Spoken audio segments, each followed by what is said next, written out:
Afternoon sir. Good afternoon sir. இன்னைக்கு நம்ம பார்க்க போற சப்ஜெக்ட் வந்து பயாலஜி. ஃபர்ஸ்ட் ஆஃப் ஆல் பயாலஜில எவ்வளவு லெசன் இருக்கு, என்னென்ன லெசன் இருக்கு அவங்க எல்லாருக்கும் தெரியுமா? S sir. Yes sir. Okay, நான் இன்னைக்கு வந்து கிளாஸ் எதுவும் நம்ம பார்க்க போறதுல ஜஸ்ட் ஒரு இன்ட்ரோ தாமா. ஒரு 15 to 20 மினிட்ஸ்ல கிளாஸ் ஓவர் ஆயிடும். அப்புறம் நம்ம நெக்ஸ்ட் டேஸ்ல இருந்து நம்ம கிளாஸ் ஸ்டார்ட் பண்ணிடலாம். இன்னைக்கு ஃபர்ஸ்ட் நம்ம பயாலஜி ஃபர்தரா ஃபர்ஸ்ட் பாட்னி அண்ட் சுவாலஜி அப்படின்னு 2 டிவிஷன்ஸ் இருக்கு பயாலஜில. பாட்னி வந்து ஃபுல்லா பிளான்ட்ஸ் பத்தி படிக்கிறது ஃபுல்லா பாட்னி. சுவாலஜில வந்து நம்ம அனிமல்ஸை பத்தி படிப்போம். அண்ட் தென் ஃபர்ஸ்ட் நமக்கு பாட்னில பாத்தீங்க அப்படின்னா 10 சாப்டர்ஸ் இருக்குமா. 10 சாப்டர்ஸ்ல அதே மாதிரி சுவாலஜில பாத்தீங்க அப்படின்னா 12 சாப்டர்ஸ் இருக்கு. மொத்தம் டோட்டலா 10 யூனிட்ஸ் இருக்கு. இது உங்க எல்லாருக்குமே நல்லா தெரியும்னு நினைக்கிறேன். ஒவ்வொரு ஃபர்ஸ்ட் நம்ம ஒவ்வொரு டாபிக் என்னென்ன டாபிக் இருக்கு அப்படின்னு இன்னைக்கு பார்த்துடலாம். ஃபர்ஸ்ட் பாத்தீங்க அப்படின்னா பாட்னில asexual and sexual reproduction in plants அப்படிங்கிற டாபிக் இருக்கு. இந்த டாபிக் ரொம்ப முக்கியமானது. ஒரு 11th கான்செப்ட் இருக்குமா. என்ன கான்செப்ட் அப்படின்னு பாத்தீங்கன்னா செல் சைக்கிள் அண்ட் செல் டிவிஷன். இது வந்து ரொம்ப யூஸ்ஃபுல்லா இருக்கும். அந்த 11th அது ரொம்ப ரொம்ப இம்பார்ட்டன்டான chapter, cell cycle and cell division அப்படிங்கிற சாப்டர். இது வந்து இந்த லெசனுக்கு தேவைப்படும். ஏன்னா சில அந்த நம்ம செல் டிவிஷன் பத்தி பார்க்கும்போது இது ரொம்ப ஹெல்ப்ஃபுல்லா இருக்கும். இத பத்தி நீங்க தெரிஞ்சு வச்சிருந்தீங்க அப்படின்னா. மியாசிஸ் அண்ட் மைட்டாசிஸ் படிச்சிருக்கீங்களா? Meiosis and mitosis 11th. Yes, அது ரொம்ப யூஸ்ஃபுல்லா இருக்கும். நெக்ஸ்ட் பாத்தீங்க அப்படின்னா இது வந்து ரீப்ரொடக்ஷன் இன் பிளான்ட்ஸ் அப்படின்னு இது ஃபர்ஸ்ட் யூனிட். செகண்ட் யூனிட்ஸ் பாத்தீங்க அப்படின்னா ஜெனடிக்ஸ். ஜெனடிக்ல வந்து 2 டைப்ஸ் இருக்கு, அதாவது 2 லெசன்ஸ் இருக்கு. Classical genetics, chromosomal basis of inheritance அப்படின்னு. ஜெனடிக்ஸ் அப்படின்னு பாத்தீங்கன்னா ஒண்ணும் இல்ல. ஜெனடிக்ஸ் அப்படின்னா உங்களோட பரம்பரையா சில கேரக்டர்ஸ் வரும் அப்படின்னு சொல்லுவாங்கல்ல. உங்க வீட்டுல எல்லாம் பாத்திருப்பீங்க. நீ பையன் வந்து அம்மா மாதிரியே இருக்கான், அப்பா மாதிரியே இருக்காங்க அப்படின்னு சொல்லுவாங்க. என்னோட கேரக்டர் வந்து அப்பா மாதிரியே இருக்கு, அம்மா மாதிரியே இருக்கு, இல்ல தாத்தா மாதிரியே இருக்கு. அப்பெல்லாம் கேள்விப்பட்டிருக்கீங்களா? இது வரைக்கும் உங்களுக்கு சொல்லிட்டாங்களா? S sir. Yes sir. அதுதான் இந்த ஜெனடிக்ஸ்ல நம்ம பார்ப்போம். உங்களோட ஹேர் வந்து அப்பா மாதிரி இருக்கு. சில பேருக்குலாம் சில தாத்தா பாட்டிங்க இல்ல அப்பாக்கெல்லாம் கொஞ்சம் ஹேர் வந்து ஏர்நத்தியா இருந்தது அப்படின்னா அது உங்களுக்கும் அதே மாதிரி இருக்கும். மேபி அதுதான் ரீசன் அப்படிங்கிற மாதிரிலாம் சொல்லுவாங்க. அதை பத்தி எல்லாம் நம்ம இங்க டிஸ்கஸ் பண்ண போறோம் இந்த ஜெனடிக்ஸ் அப்படிங்கிற லெசன்ல. இந்த ஜெனடிக்ஸ்ல அவங்களோட முன்னாடி, அதாவது உங்க அப்பா அம்மா இல்ல மாதிரி ஹெரிடிட்டரி இன்ஃபர்மேஷன்ஸ்லாம் இங்க வரும். அந்த ஹெரிடிட்டரி இன்ஃபர்மேஷன்ஸ்லாம் பத்தி பார்க்கறது தான் ஜெனடிக்ஸ். நெக்ஸ்ட் பாத்தீங்க அப்படின்னா பயோடெக்னாலஜி. இது வந்து 3rd யூனிட். இதுல வந்து 2 சாப்டர் இருக்குமா. Principles and process of biotechnology, plant tissue culture. இந்த பிளான்ட் டிஷ்யூ கல்ச்சரும் ஒரு மோஸ்ட் இம்பார்ட்டன்டான டாபிக். 12th பாட்னில பிளான்ட் டிஷ்யூ கல்ச்சருங்கிறது ஒரு most important topic. And plant ecology. Plant எக்காலஜில பாத்தீங்கன்னா ஜெனரலா எக்கோசிஸ்டம் பத்தி தான் பார்க்க போறோம், நம்மளோட சரௌண்டிங்ஸ். ஸோ நெக்ஸ்ட் பாத்தீங்க அப்படின்னா principles of ecology. Next environmental issues. இது சாப்டர் 8 வரைக்கும் சாப்டர்ஸ். நெக்ஸ்ட் பாத்தீங்க அப்படின்னா எக்கனாமிக் பாட்டனி. எக்கனாமிக் பாட்டனில அதே மாதிரி 2 யூனிட்ஸ் கொடுத்திருக்காங்க. பிளான்ட் ப்ரீடிங், அப்புறம் economically useful plants and entrepreneurial botany. இவ்வளவுதான் பாட்னில சாப்டர்ஸ் இருக்கு. பாட்னியை பொறுத்த அளவுக்கு பாத்தீங்கன்னா நிறைய பாட்னி புக் தான் உங்களுக்கு கொஞ்சம் பெருசா இருக்கும். பிகாஸ் அதுல வந்து நிறைய புக் பேக் கொஸ்டின்ஸ் எல்லாம் நிறைய இருக்கும். கவனிச்சிருக்கீங்களா? பாட்னில புக் பேக் நிறைய இருக்கும். ஆனா சுவாலஜில பாத்தீங்கன்னா புக் பேக் கொஸ்டின்ஸ் அந்த அளவுக்கு இருக்காது. பாத்திருக்கீங்களா புக்க? பாட்னில பாத்தீங்கன்னா உங்களுக்கு வந்து புக் பேக் டோட்டலா உங்களுக்கு எவ்வளவு marks examination? 70 marks, 30 marks practical. அந்த 70 மார்க்ஸ் 35 பிரிப்பாங்கம்மா. 35 பாட்னி, 35 ஃபார் ஜுவாலஜி. 35 மார்க்ஸ்ல பேட்டர்ன்லாம் நம்ம நெக்ஸ்ட் கிளாஸ் பார்க்கலாம். 35 மார்க்ஸ் பாத்தீங்க அப்படின்னா அந்த 35 மார்க்ஸ்ல அப் டு 70%, ஒரு 70%ல இருந்து 80% ஆஃப் த மார்க்ஸ் வந்து புக் பேக்ல இருந்து வரும். மித்தம் நாம சென்டம் எதிர்பார்க்கிற ஸ்டூடெண்ட்ஸ் எல்லாருமே புக்கின் கண்டிப்பா படிக்கணும். புக்கின் படிச்சிருந்தீங்கன்னா மட்டும்தான் நீட் அந்த மாதிரி எக்ஸாம்பிள்ஸ்லாம் உங்களை அந்த மாதிரி காம்படிட்டிவ் எக்ஸாம்ஸ்லாம் உங்களால ஹேண்டில் பண்ண முடியும். அத புக் இன் படிச்சிருந்தீங்க அப்படின்னா.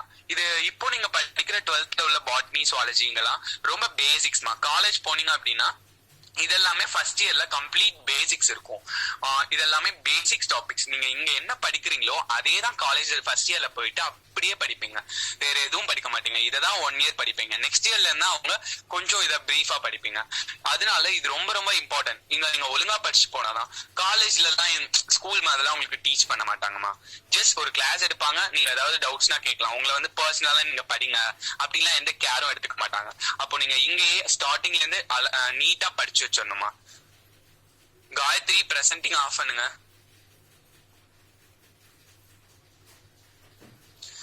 சோ இங்கேயே நம்ம எல்லாத்தையும் தரவா படிச்சிடணும். சில பேசிக்ஸ் எல்லாம் இங்க இருக்கா? யாராவது நீட் எக்ஸாம் எழுத போறீங்களா? Yes sir. Yes sir. எஸ்மா.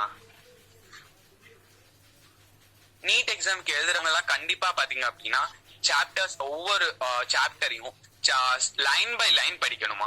அதுதான் மோஸ்ட் இம்பார்ட்டன்ட். ஏன்னா நிறைய ஒன் வேர்ட்ஸ் உள்ளுக்குள்ள இருக்கும்.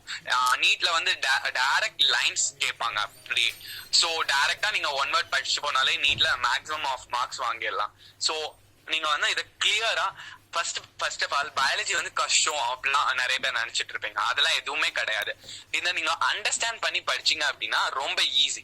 ஏன்னா பயாலஜி நீங்க அண்டர்ஸ்டாண்ட் பண்ணிக்கிட்டீங்கன்னா திரும்ப படிக்கணும்னு கூட அவசியம் இல்ல. நெக்ஸ்ட் டைப் எந்த கொஸ்டின்ஸ் கேட்டாலும் நீங்க ஆன்சர் பண்ணலாம். என்ன ஒரு முக்கியமான விஷயம் அப்படின்னா இதுல சில பயாலஜிக்கல் டேர்ம்லாம் இருக்கும்.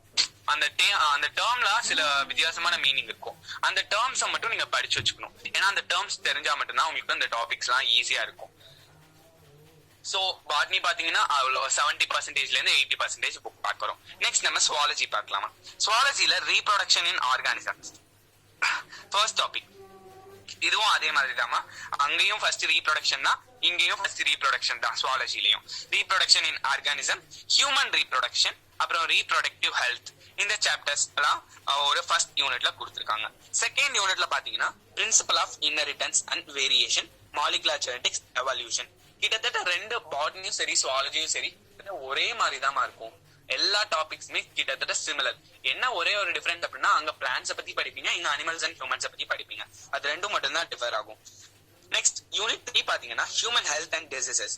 Next microbes and human welfare, application of biotechnology, organism and populations, biodiversity and its conservation, environmental issues. அதே மாதிரி நீங்க 11th ஹார்ட்டை பத்தி படிச்சிருக்கீங்களா? அந்த ஹார்ட்டோட டாபிக் வந்து very important for NEET. Heart பத்தி நிறைய கொஸ்டின்ஸ் எல்லாம் இருக்கும். அதுல நீங்க கொஸ்டின்ஸ் எல்லாம் பிராக்டிஸ் பண்ணுவீங்களாமா? நம்ம புக்கு பின்னாடியே நிறைய கொஸ்டின்ஸ் எல்லாம் கொடுத்திருக்காங்க. ப்ரீவியஸ் இயர் நீட் கொஸ்டின்ஸ் எல்லாம் பாத்துருக்கீங்களா? No sir. ஏன் பார்க்கலாமா?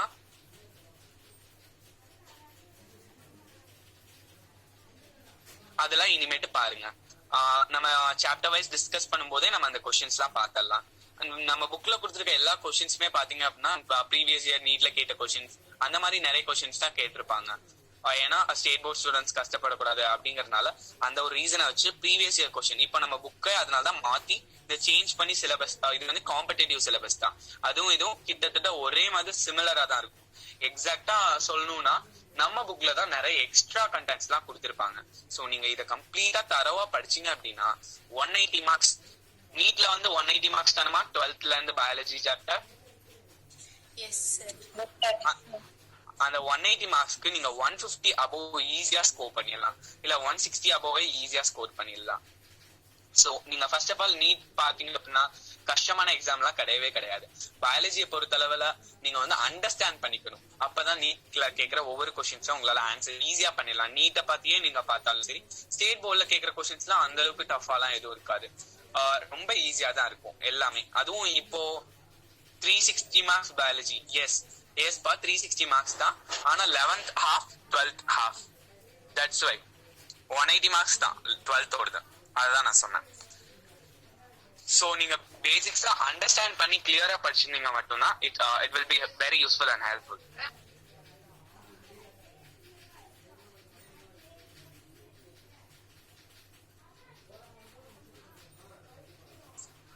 எஸ் மா. நெக்ஸ்ட் நம்ம இப்போ ஒரு சில ஜெனரல் டாபிக்ஸ் பத்தி பார்க்கலாம். வெயிட் பண்ண.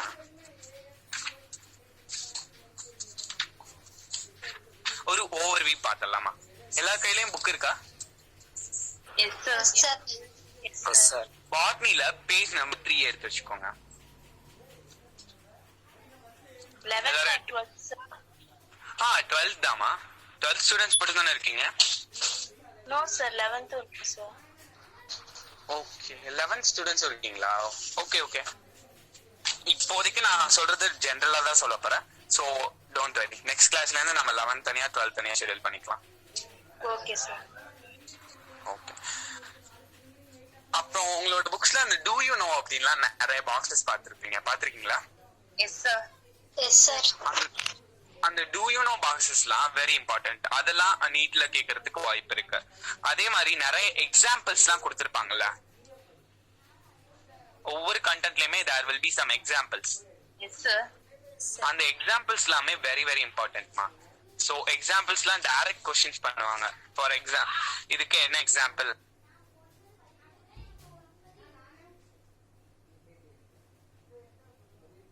என்ன எக்ஸாம்பிள்ஸ்லாம் டைரக்டா கேட்பாங்கம்மா. இப்போ பேஜ் நம்பர் 3ல பாத்தீங்க அப்படின்னா சில எக்ஸாம்பிள்ஸ்லாம் கொடுத்துருக்காங்களாமா. Rhizome, corm, tuber, bulb, reproduction by leaf, இதெல்லாம் கொடுத்துருக்காங்களா?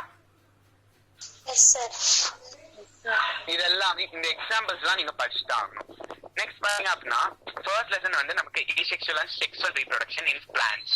பிளான்ட்ஸ்ல உள்ள sexual and asexual reproduction. First of all ரீப்ரொடக்ஷன்னா என்ன, ஒரு புதுசா ஒரு ஆஃப் ஸ்பிரிங் உருவாகுது, அதுதான் ரீப்ரொடக்ஷன். Asexual and sexual reproduction in பிளான்ட்ஸ்ல பத்தி பிளான்ட்ஸ் வந்து எப்பெல்லாம் ரீப்ரொடியூஸ் ஆகுது அப்படிங்கறத நம்ம பார்க்க போறோம். ஏசெக்சுவல் அப்படின்னாலே there will be one parent மா. ஒரு பேரண்ட் வந்து எக்ஸாக்டா ரெப்ளிகா ஆயிட்டே இருப்பாங்க. One parent, single parent is enough for asexual reproduction. இதுலயும் பாத்தீங்க அப்படின்னா பட்டிங்லாம் கேள்விப்பட்டிருக்கீங்களா? S sir. எஸ், பட்டிங்லாம் ஈஸியா நடந்துருமா. அதே மாதிரி நிறைய ப்ராசஸ் இருக்கு. இது எல்லாமே ஏசெக்சுவல் ரீப்ரொடக்ஷன் எல்லாமே நம்ம இந்த சாப்டர்ஸ்ல ஃபுல்லா டிஸ்கஸ் பண்ண போறோம். ஏசெக்சுவல் ரீப்ரொடக்ஷன், அதோட அட்வான்டேஜஸ் என்ன, டிஸ்அட்வான்டேஜஸ் என்ன, இதெல்லாம் தான் பார்க்க போறோம். ஃபர்ஸ்ட் ஆஃப் ஆல் உங்க எல்லாருக்குமே பயாலஜி பிடிக்குமா? Yes sir. Yes sir. யாருக்காவது பயாலஜி ரொம்ப கஷ்டம் அப்பெல்லாம் யாராவது நினைச்சிருக்கீங்களா? No sir. No sir. யாராவது இருந்தீங்கன்னா சொல்லலாம். உங்களுக்கு இந்த செஷன் வந்து இன்ட்ரோ செஷன் தாமா. ஜஸ்ட் நம்ம நெக்ஸ்ட் கிளாஸ்ல இருந்து தான் பார்க்க போறோம். சோ இந்த ஜஸ்ட் இது ஒரு இன்ட்ரோ கிளாஸ். இந்த இன்ட்ரோ கிளாஸ்ல நம்ம எல்லாமே ஆல்மோஸ்ட் எல்லா இன்ட்ரோவும் ஓவர் ஆயிடுச்சு. இவ்வளவுதான். Just there will be 22 chapters தான் இருக்கு உங்களுக்கு. 22 சாப்டர்ஸ்லயும் பார்க்கலாம். இன்னும் ஸ்கூல்ஸ் எல்லாம் ஓபன் பண்ணாதனால அங்க ரெடியூஸ் சிலபஸ் அதை பத்தி டிஸ்கஸ் பண்ணிட்டு இருக்காங்க. ரெடியூஸ் சிலபஸ் பத்தி கண்டிப்பா ரெடியூஸ் சிலபஸ் விட்டுருவாங்க. ஆனா அதுக்கு ரெடியூஸ் சிலபஸ் வரும் அப்பெல்லாம் நீங்க எக்ஸ்பெக்ட் பண்ணக்கூடாது. என்ன இருக்கோ, ஏன்னா நீங்க நிறைய பேர் நீட் ப்ரிப்பேர் பண்றீங்கன்னு நினைக்கிறேன். அவங்க எல்லாருமே புக்ல உள்ளது எல்லாத்தையுமே படிச்சா மட்டும்தான் நீட்லாம் அட்டன் பண்ண முடியும். ரெடியூஸ் சிலபஸ் எல்லாம் படிச்சா நீட்லாம் படிக்கவே முடியாதுமா. சோ எல்லாமே இம்பார்ட்டன்ட். இத நீங்க 12th மட்டும் படிக்கிறதா நினைச்சு படிக்காதீங்க. காலேஜ்ல இது வெரி வெரி இம்பார்ட்டன்ட். நீங்க சும்மா மக்கப் பண்ணீங்கன்னா அது வேஸ்ட்.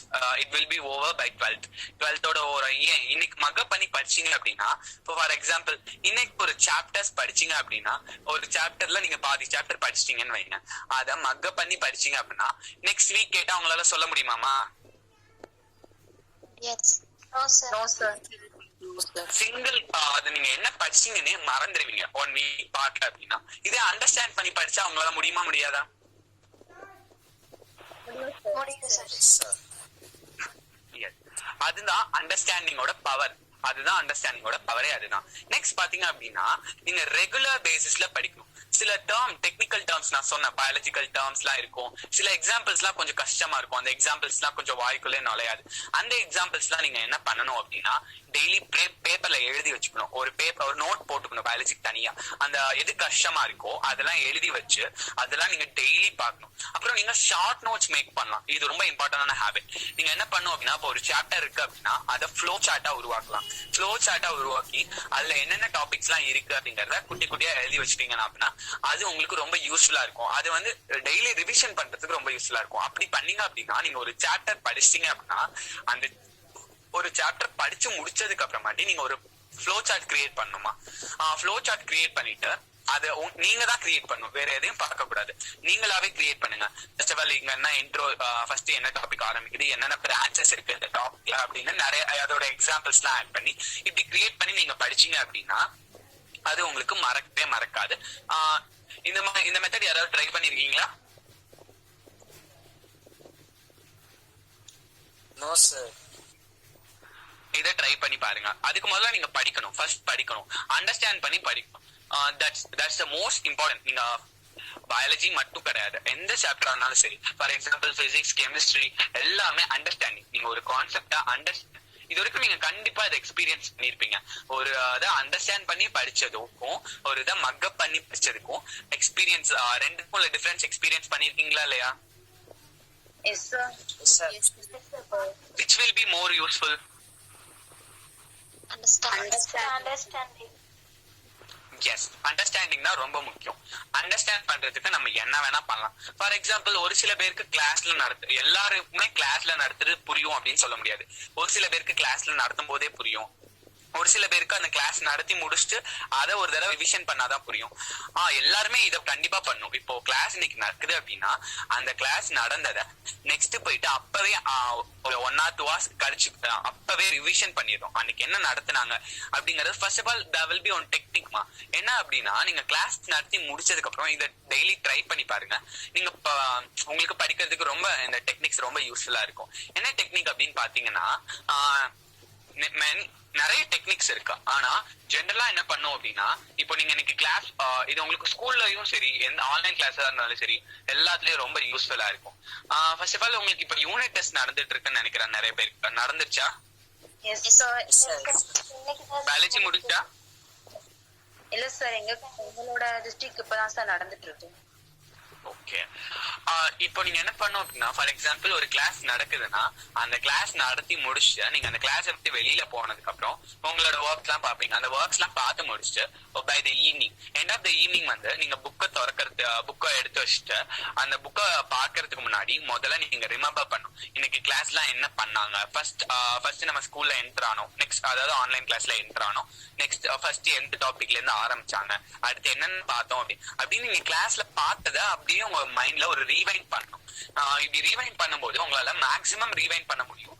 ஒரு சில டெக்னிக்கல் டேர்ம்ஸ் மட்டும்தான் உங்களால ரீவைண்ட் பண்ண முடியாது.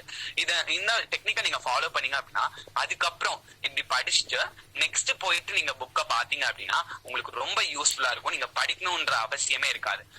அதுதான் ரொம்ப இம்பார்ட்டன்டான டெக்னிக். அப்புறம் சில பேருக்கு வந்து 3R டெக்னிக் அப்படின்னு ஒண்ணு இருக்கு. அது என்ன அப்படின்னா, ஃபர்ஸ்ட் ஆஃப் ஆல் நீங்க ஒரு பேராகிராஃபை ரீட் பண்ணும். அந்த பேராகிராஃபை ரீட் பண்ணிட்டு அந்த பேராகிராஃபை ரீட் பண்ணதுக்கு அப்புறமாட்டி உங்களுக்கு ஒரு நோட் எடுத்து வச்சுக்கணும். புக்கை மூடிடணும். ஒரு தடவை மேலோட்டமா தான் ரீட் பண்ணும், ரொம்ப இம்பார்ட்டன்டா ரீட் பண்ண அவசியம் கிடையாது. அதுக்கப்புறம் அதுல இருந்து உங்களுக்கு என்ன ஞாபகம் இருக்கு அப்படிங்கறத எழுதணும். எழுதிட்டு அதை வச்சு நீங்க அதுக்கப்புறம் புக்கை கம்பேர் பண்ணி பார்க்கணும். அதுக்கப்புறம் நீங்க போயிட்டு அந்த பேராகிராஃபை பாத்தீங்க அப்படின்னா இதுதான் ரொம்ப ஈஸியா படிக்கிறதுக்கான டெக்னிக்ஸ் எல்லாம் இதுதான். உங்களால எவ்வளவு ரிமெம்பர் பண்ண முடியுது அப்படின்னு நீங்க பார்க்கணும். அப்புறம் அதுல நிறைய பயாலஜில நிறைய பேர் கண்டிப்பா எக்ஸ்பீரியன்ஸ் பண்ணிருப்பீங்க. ஒரு சில இதுக்கெல்லாம் உங்களுக்கு தமிழ் மீனிங் புரிஞ்சாதான் படிக்க முடியும். இது எக்ஸ்பீரியன்ஸ் பண்ணிருக்கீங்களா? S sir. அந்த தமிழ் மீனிங்ஸ் எல்லாம் படிச்சா மட்டும்தான், அதாவது ரொம்ப பெருசா நீங்க அதை படிக்கணும்னு அவசியம் கிடையாது. இன்னைக்கு கிளாஸ் முடியுதா, இன்னைக்கு எந்த வார்த்தை நமக்கு மீனிங் தெரியல அப்படின்னா நிறைய பேர் ஸ்டாஃப் கூட அந்த மீனிங் தெரியாம இருக்கலாம். அப்போ என்ன பண்ணும் நீங்க அப்படின்னா, இன்னைக்கு வந்து ஒரு கிளாஸ் நடத்தி முடிச்சிட்டாங்க அப்படின்னா அந்த கிளாஸ்ல என்ன ஒரு வேர்டோட என்ன மீனிங் புரியல அதை டீச்சர்ஸ்ட கேட்கறத விட நீங்க நெக்ஸ்ட் போயிட்டு அதை கூகுள்ல சர்ச் பண்ணி அதை உங்க புக்குக்கு மேலே எழுதி வச்சுக்கலாம். அப்படி பண்ணும்போது உங்களுக்கு அந்த வேர்ட்ஸ் எல்லாம் மறக்காது. இதெல்லாம் these are the important strategies for ஸ்டடிங்மா. இந்த டெக்னிக்ஸ் எல்லாம் யூஸ் பண்ணீங்க அப்படின்னா நீங்க ரொம்ப ஈஸியாவே படிச்சிடலாம். நீங்க ஸ்டடீஸ்க்காக ஒரு 1 or 2 hours ஸ்பெண்ட் பண்ணாலே போதும் பெர் டேக்கு. நீங்க வந்து அதுக்கு மேல எந்த ஒரு எஃபர்ட்டும் போட தேவையே கிடையாது. அதுதான் இந்த கிளாஸ் ரிவைண்டிங் டெக்னிக் ரொம்ப ரொம்ப இம்பார்ட்டன்ட். நீங்க வேணா ட்ரை பண்ணி பாருங்க. நெக்ஸ்ட் கிளாஸ் நடத்தும் போது இன்னைக்கு என்ன 7 o'clock உங்களுக்கு பிசிக்ஸ் கிளாஸ் இருக்குன்னு நினைக்கிறேன். இருக்குதானா? விஷால் சார் கண்டக்ட் பண்ணுவாங்க. அந்த கிளாஸ் முடிஞ்சதுக்கு அப்புறம் இந்த டெக்னிக்கை ட்ரை பண்ணி பாருங்க. 7 to எப்படியும் சார் 7 to 7:40 எடுப்பாங்க. நெக்ஸ்ட் உங்களோட லஞ்சை முடிச்சுட்டு உங்களோட பிசிக்ஸ் புக்கை எடுத்து உட்கார்ந்துட்டு அதுக்கப்புறம் அந்த சார் ஃபர்ஸ்ட் எங்க இருந்து ஆரம்பிச்சாங்க, என்னெல்லாம் சொன்னாங்க அப்படிங்கிற ஒவ்வொரு இதையும் நீங்க ரிவைண்ட் பண்ணி பாருங்க. அதுக்கப்புறம் சிலர்லாம் டெரிவேஷன்ஸ் தான் இருக்கும் பிசிக்ஸ்ல. இந்த டெரிவேஷன்லாம் நீங்க என்ன பண்ணணும்னா, ஃபார் எக்ஸாம்பிள் மேத்ஸ்லாம் நிறைய பேர் டிஃபிகல்ட்டா ஃபீல் பண்ணுவீங்கன்னு நினைக்கிறேன். அப்படி ஏதாவது இருக்கீங்களா? Yes sir. ஏன்னா நிறைய ஸ்டூடெண்ட் சொல்லிருக்கீங்க மேத்ஸ் வந்து டிஃபிகல்ட்டா இருக்கு அப்படின்னு. மேக்ஸ் டிஃபிகல்ட்டா இருக்கவங்க அப்படிங்கலாம் என்ன பண்ணும் அப்படின்னா, ஃபர்ஸ்ட் ஆஃப் ஆல் ஒரு சாப்டர் இருக்கு அப்படின்னா அந்த சாப்டர்ல எல்லா ஃபார்முலாஸையும் படிச்சிருங்க. மேக்ஸிமம் பாத்தீங்கன்னா நம்மளோட ஸ்டேட் போர்ட் சிலபஸ்ல ஃபார்முலா பேஸ்ட் கொஸ்டின்ஸ் தான் நிறைய. இதுவுமே நம்மளா தியரி கொஸ்டின்ஸ் எல்லாம் கிடையாது. அதுவும் புக்கை தாண்டி மேக்ஸ்ல இருந்து ஒரு கொஸ்டின் கூட வராது. எக்ஸாம்பிள்ஸ் எல்லா எக்ஸாம்பிள்ஸும் நீங்க போட்டு பாத்துட்டீங்க அப்படின்னா ஐ திங்க் ஓவராலாவே உங்களோட புக்ல பாத்தீங்க அப்படின்னா there will be some 1500 questions தான் இருக்கு. நீங்க மேக்ஸ் என்ன பண்ணும் அப்படின்னா, நான் ஜென்ரலா உங்களுக்கு சொல்றேன் ஒரு டெக்னிக். 1 hour எடுத்துக்காங்க. 1 hourல 3 செப்பரேட் பண்ணிக்கோங்க. 3 20 20 3 செப்பரேட் பண்ணிக்கோங்க. செப்பரேட் பண்ணிட்டு Tamil English I think that will be not that much important. ஏன்னா உங்களுக்கு கட் ஆஃப்ஸ்லாம் பார்க்கும்போது அது மார்க்ஸ் இன்க்ரீஸ் பண்ணி தரும் கண்டிப்பா. மித்தபடி தமிழ் அந்த மாதிரி காலேஜ்ல யூஸ் பண்றவங்களுக்கு அது யூஸ்ஃபுல்லா இருக்கும். கட் ஆஃப் அனலைசிஸ் பார்க்கும்போது உங்களுக்கு ஒரு 3 சப்ஜெக்ட் தான் கன்சிடர் பண்ணுவாங்க. ஆனா தமிழ் இங்கிலீஷ் மார்க் வந்து உங்களோட மார்க்கை ரொம்ப இம்ப்ரூவ் பண்ணி தரும். அது வந்து ஈஸியா நீங்க படிச்சிடலாம் தமிழ் இங்கிலீஷ்ல. அதே மாதிரி தமிழ்ல உள்ள மனப்பாட பாட்டெல்லாம் நீங்க டெய்லி எந்திரிச்சு காலைல எந்திரிச்சோடனே சொல்லி பார்க்கலாம். அதுதான் ஈஸியா மனப்பாடம் பண்றதுக்கான டெக்னிக். ஒரு தடவை படிச்சிங்க அப்படின்னா கண்டிப்பா அது மறந்துடும். எனக்கா இருந்தாலும் சரி, உங்களுக்கா இருந்தாலும் சரி, யாருக்கா இருந்தாலும் சரி, எல்லாருமே கண்டிப்பா மறந்துடுவாங்க. அது மறக்காம இருக்கணும் என்ன பண்ணும் அப்படின்னா, நீங்க அதெல்லாம் உங்களோட டெய்லி ஹெபிச்சுவல் ஆக்டிவிட்டிஸா நீங்க மாத்திக்கணும். அதெல்லாமே காலைல எந்திரிச்சோனையும் நீங்க மூஞ்சி கழுவிட்டு நெக்ஸ்ட் அந்த மனப்பாட பாட்டை ஒரு தடவை சொல்லி பாத்துடணும். அதை சொல்லி பார்க்க உங்களுக்கு மினிமம் ஒரு 5 minutes எடுக்குமாமா? 5 minutes. அதை ஃபர்ஸ்ட் நீங்க எக்ஸ்பீரியன்ஸ் பண்ணிருப்பீங்க. ஒரு இதை நீங்க படிக்கணும் அப்படின்னா அது 1 hour எடுத்துக்கும். அந்த 1 hour எடுத்துக்கிச்சு அப்படின்னா நீங்க அதை நெக்ஸ்ட் டைம் ரிவிஷன் பண்றதுக்கு அதை விட கம்மியான டைம் தானே எடுத்துக்குவீங்க. ஜஸ்ட் ஒரு ½ hour எனஃப், இல்லைன்னா 10 minutes கூட எனஃப். அதை நீங்க அப்படிதான் எல்லா மனப்பாட பாட்டையும் இன்னைக்கு படிச்சிட்டீங்க அப்படின்னா அதை டெய்லி சொல்லி பாத்தீங்க அப்படின்னா டெய்லி ஒரு 5 minutes அதுக்கு 10 minutes 5 minutes கூட ஆகாது, அவ்வளவுதான் ஆகும். அதை நீங்க டெய்லி சொல்லி பார்த்துட்டு வந்தீங்கன்னா அடுத்து நீங்க அதை எக்ஸாமுக்கு படிக்கணும்னு அவசியம் இருக்காது. படிக்கணும்னு ஏதாவது அவசியம் இருக்காமா? இதெல்லாமே சில டெக்னிக். அதே மாதிரி கெமிஸ்ட்ரியில அந்த பீரியாடிக் டேபிள் தெரியாம எதுவுமே பண்ண முடியாது. கெமிஸ்ட்ரியில 11th ஃபுல்லாவே பீரியாடிக் டேபிள்ஸ் பத்தி நிறைய இருக்கும். இப்ப கூட உங்களுக்கு நிறைய அட்டாமிக் நம்பர் அதெல்லாமே யூஸ்ஃபுல்லா இருக்கும். ஒவ்வொரு சாப்டர்லயும் நீங்க அதை எக்ஸ்பீரியன்ஸ் பண்ணிருப்பீங்க. அந்த வேலன்ஸ் இல்ல ஆக்சிடேஷன் நம்பர் அதெல்லாமே யூஸ்ஃபுல் தானே. சோ நீங்க என்ன பண்ணும் அப்படின்னா முதல்ல குரூப் வைஸ் அந்த கெமிஸ்ட்ரியில உள்ள எல்லாத்தையும் படிக்கணும். எல்லாத்தையும் படிச்சுட்டு அது நிறைய டெக்னிக்ஸ் இருக்கு. நீங்க இம்பார்ட்டன்டா அதை வச்சுக்கிறதுக்கு அதை படிச்சுட்டு அதையும் நீங்க டெய்லி சொல்லி பார்க்கணும். இது குரூப் வைஸ். ஏன்னா அதுல நீங்க அனலைஸ் பண்ணலாமா. there will be totally 18 groups. am I right? Yes sir. 18 குரூப்ஸ்ல பாத்தீங்க அப்படின்னா அது ஒவ்வொரு குரூப்ல என்னென்ன எலிமெண்ட்ஸ் இருக்கு அந்த எலிமெண்ட்ஸ் எல்லாம் நீங்க பாத்துட்டு அது எல்லாத்துக்குமே ஒரு ஜெனரல் ட்ரெண்ட் இருக்கும். அந்த ட்ரெண்ட் எல்லாமே எப்போதுமே ரொம்ப ரொம்ப முக்கியம். அது எல்லாத்துக்குமே காமனான oxidation state there will be some அதெல்லாமே நீங்க ரிவிஷன் பண்ணும் daily. that will be useful. அவ்வளவுதான். நெக்ஸ்ட் மேத்ஸ் ஸ்ட்ராட்டஜி பத்தி சொன்னல 20-20-20. அந்த 20-20-20 அப்படிங்கிறது என்ன அப்படின்னா 20 minutes for physics and 20 minutes for chemistry and 20 minutes for maths. PCM physics பாத்தீங்கன்னா you can do any one of the derivation part of physics in one day. For example, I think there will be lot of derivations in current electricity. Am I right? And electrostatics particularly, that will be the first of your syllabus. Am I correct? Yes sir. Yes sir. There will be some formulas related to the Gauss law and all. You need to derive it. The derivation is important for ourselves. They will be directly asked the derivation. Derivations வந்து 5 marksல கேட்பாங்க. அப்போ நீங்க 20-20-20ல ஒரு first 20 வந்து ஏதாவது ஒரு derivation எடுத்து போட்டு பார்க்கலாம். next 20 வந்து நான் சொன்ன மாதிரி இன்ஆர்கானிக் பார்ட் கெமிஸ்ட்ரியில எல்லாருமே இன்ஆர்கானிக் ரொம்ப டஃப்பா ஃபீல் பண்ணுவீங்கன்னு நினைக்கிறேன். am I right ma? Yes sir. அந்த இன்ஆர்கானிக்கா எடுத்துட்டு நீங்க அதே மாதிரிதான் அந்த 20 minutes not more than 20 minutes 20 minutes is more than எனக்குமா. அந்த 20 minutes டெய்லி நீங்க பார்க்கணும். அந்த இன்ஆர்கானிக் எடுத்து அதுல உள்ள ரியாக்ஷன்ஸ் எல்லாம் எழுதி பார்க்கணும். அப்பதான் அதெல்லாம் ரிமெம்பரா இருக்கும். இது எல்லாமே நீங்க ஒரு நாளைக்கு பண்ணிட்டு ஒரு வாரம் படிக்காம இருந்தா அது யூஸே கிடையாது. ரெகுலரா பண்ணா மட்டும்தான் இது எல்லாமே யூஸ்ஃபுல்லா இருக்கும். அப்புறம் 20 minutes வந்து மேக்ஸ்ல ஏதாவது 5 sums போதும். பெர் டேக்கு 5 sums போட்டீங்க அப்படின்னா நீங்க மேத்ஸ் ஒரு சாப்டராவே உங்களுக்கு தெரியாது. அதாவது மேத்ஸ் ஒரு சப்ஜெக்டாவே தெரியாது. 5 sums பெர் டேக்கு 5 sums போட்டீங்க அப்படின்னா ஒரு மந்த்துக்கு எவ்வளவு சம்ஸ்மா போடுவீங்க? 150. 160.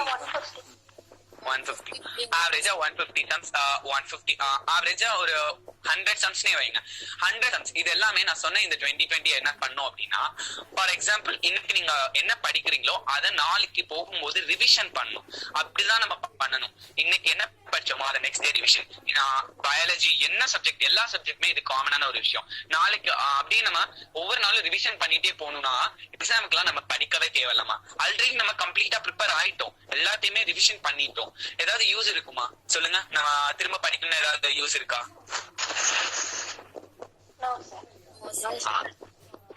These are the very important strategies ma we need to follow daily but this will work when it will work means you need to follow this regularly that a regular habituate is very very important for this techniques next then max lab the 5 sums quoting up now nearly you have how many months for examination ma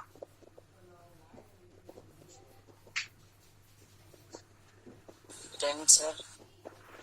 Yes, there will be a minimum possibility. There will be definitely 10 months you will have. It can increase, definitely it won't be decrease, but it can also be increase. You can get some extra months. So in this 10 months, you can daily, if you follow these strategies, in the strategies you daily follow panning abdina, it will very very useful.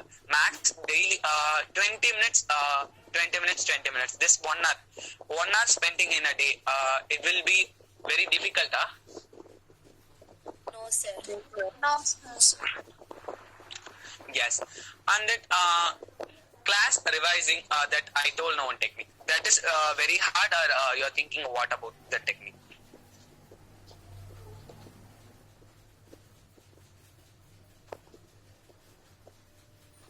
Yes, Kirtana, tell me. Easier than sir. Yes. 1 minute.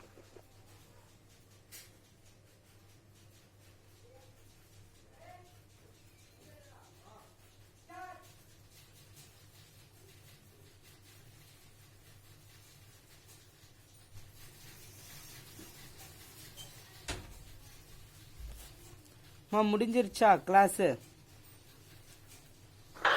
Yes, sir.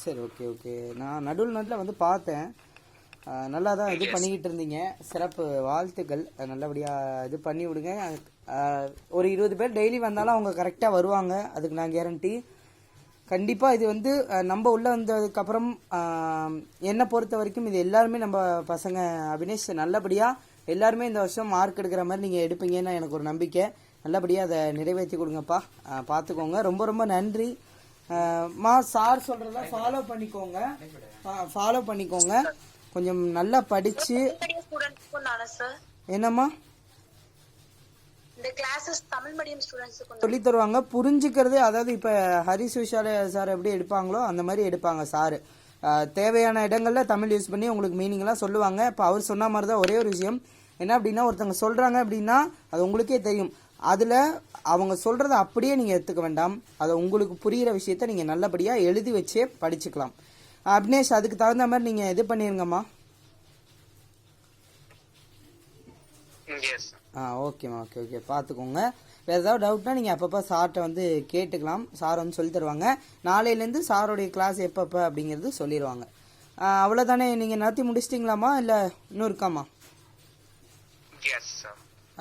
நடத்தணுமா நீங்கள் students tell me the feedback how was the class nice sir Very useful sir. Useful sir. Very useful. yes why I take this intro first today's class means it is very important ma you need to follow this daily idha neenga daily follow pannum this that's why I told in the first class and you need to follow this habitually regularly that is most and very important okay yes thank you ma Yes, thank you sir. தேங்க்யூம்மா evening Tamil class இருக்குது ரெடியாக இருங்க okay 11th or 12th sir.